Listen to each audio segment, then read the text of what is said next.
तुम्हाला माहिती आहे का, एका वर्षामध्ये 4 वेळा नवरात्री येते. नवरात्री ही आपली एक प्राचीन परंपरा आहे आणि त्यासोबत आपल्या संस्कृतीची धार्मिक मूल्य जोडलेली आहेत. नवरात्री उत्सव आपल्या देशभरात मोठ्या उत्साहाने साजरा केला जाणारा सर्वात मोठा हिंदू सण आहे. तरी सुद्धा अनेकांना हे माहीत नसते की नवरात्री वेगवेगळ्या ऋतूंमध्ये वर्षातून 4 वेळा साजरी केली जाते. चैत्र नवरात्री, आषाढ नवरात्री, शारदीय नवरात्री आणि पौष किंवा माघ महिन्यामध्ये जी नवरात्री येते ती. त्यापैकी वर्षा ऋतूतील शारदीय नवरात्र म्हणजेच शरद ऋतूचा प्रारंभ आणि वसंत ऋतूमधील चैत्र नवरात्री अत्यंत महत्वाच्या आहेत. चैत्र नवरात्रीला वसंत नवरात्री असेही म्हणतात. ही नवरात्र सहसा मार्च किंवा एप्रिल महिन्यात येते आणि हिंदू दिनदर्शिकेचा म्हणजेच आपल्या पंचांगानुसार पहिला दिवस असतो. हा 9 दिवसांचा भव्य उत्सव आहे जो उत्तर भारतात मोठ्या उत्साहाने साजरा केला जातो. ही नवरात्री चैत्र महिन्यात शुक्ल पक्षामध्ये साजरी केली जाते. महाराष्ट्रामधील लोक या नवरात्रीचा पहिला दिवस गुढीपाडवा म्हणून साजरा करतात आणि 9वा दिवस रामनवमी म्हणून साजरा करतात आणि काश्मीरमध्ये याला नवरेह म्हणतात. ही नवरात्री उत्तर आणि पश्चिम भारतात उत्साहाने साजरी केली जाते आणि वसंत ऋतूच्या रंगीबेरंगी ऋतूला अधिक आकर्षक आणि दिव्य बनवते. आणि आपली दुसरी नवरात्री आहे ती म्हणजे शारदीय नवरात्री. शरद ऋतूत येते म्हणून शारदीय नवरात्र. आपल्या देशामध्ये वेगवेगळ्या राज्यांमध्ये विविध पद्धतीने नवरात्री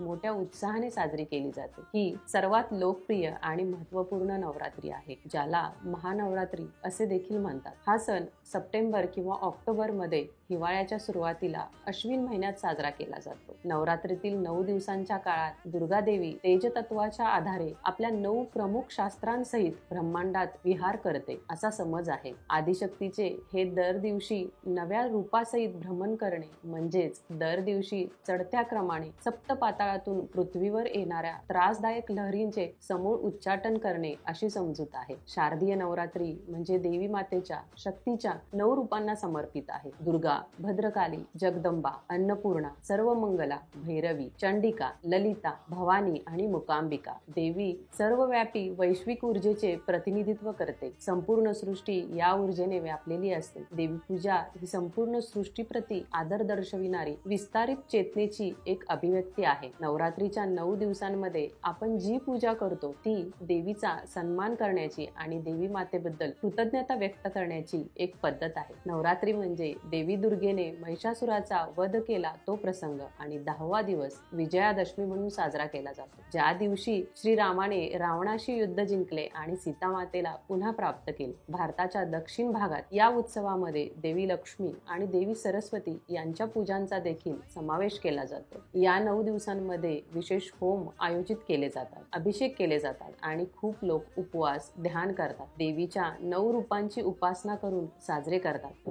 काही लोक पूर्ण 9 दिवस उपवास करतात तर काही लोक उत्सवाचा प्रारंभ आणि शेवट साजरा करण्यासाठी पहिल्या आणि शेवटच्या दिवशी उपवास करतात. या काळात केलेले उपवास, ध्यान, प्रार्थना आणि इतर आध्यात्मिक साधना ही सखोल विश्रांती मिळण्यास मदत करतात. आपला आत्मा अनादी काळापासून अस्तित्वात आहे. हा या विश्वाच्या अमर्याद आणि शाश्वत ऊर्जेचा स्रोत आहे. नवरात्रीच्या काळात वातावरणात ज्या सूक्ष्म ऊर्जा असतात त्या आपल्या या आत्मानुभूतीच्या प्रवासात मदत करतात व आपला अनुभव वृद्धिंगत करतात. नवरात्री दरम्यान केली जाणारी प्रार्थना, जप आणि ध्यान आपल्याला आपल्या आत्म्याशी जोडतात. आत्म्याच्या अनुभूतीत राहिल्याने आपल्या आत सकारात्मक गुण निर्माण होतात आणि आळस, अभिमान, आसक्ती, राग, द्वेष हे आपले दुर्गुण नष्ट होतात. जेव्हा नकारात्मक भावनांच्या रूपातील तणाव नष्ट होतो तेव्हा आपल्याला गहन शांती व सकारात्मकतेचा अनुभव येतो. नवरात्र हा ऋतू परिवर्तनाचा काल असतो. यामुळे आपल्याला नवीन शक्ती, नवा उत्साह, उमेद निर्माण होत असते. बृहत संहितेनुसार सूर्य तसेच इतर ग्रहांमध्ये होणाऱ्या परिवर्तनाचा प्रभाव मनुष्याच्या आरोग्यावर आणि व्यवहारांवर होत असतो. सृष्टीतील परिवर्तन हा शक्तीचाच खेळ आहे. ब्रह्मचर्य, संयम, उपासना, यज्ञ केल्याने शरीरात रोगप्रतिकारक शक्ती वाढते. स्मरणशक्ती चांगली होऊन बौद्धिक विकास होतो. म्हणून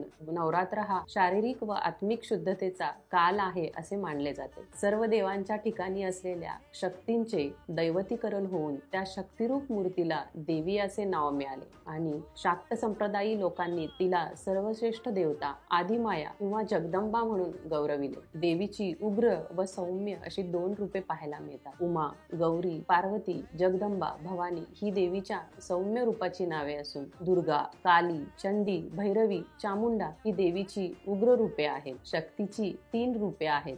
नवरात्रीमध्ये पहिले 3 दिवस 3 रात्री दुर्गा म्हणजेच संरक्षण करणारी देवी या देवीची पूजा केली जाते. नंतरचे 3 दिवस लक्ष्मी संपत्ती देणारी देवी म्हणून तिची पूजा केली जाते आणि शेवटचे 3 दिवस सरस्वती म्हणजेच ज्ञान देणारी देवी या 3 दिवसांमध्ये आणि 3 रात्रींमध्ये सरस्वती देवीची पूजा केली जाते. आपण आता पुढच्या व्हिडिओमध्ये बघणार आहोत की नवरात्रीमध्ये उपवास का करतात आणि त्याचा आपल्याला आध्यात्मिक आणि वैज्ञानिक कसा फायदा मिळतो.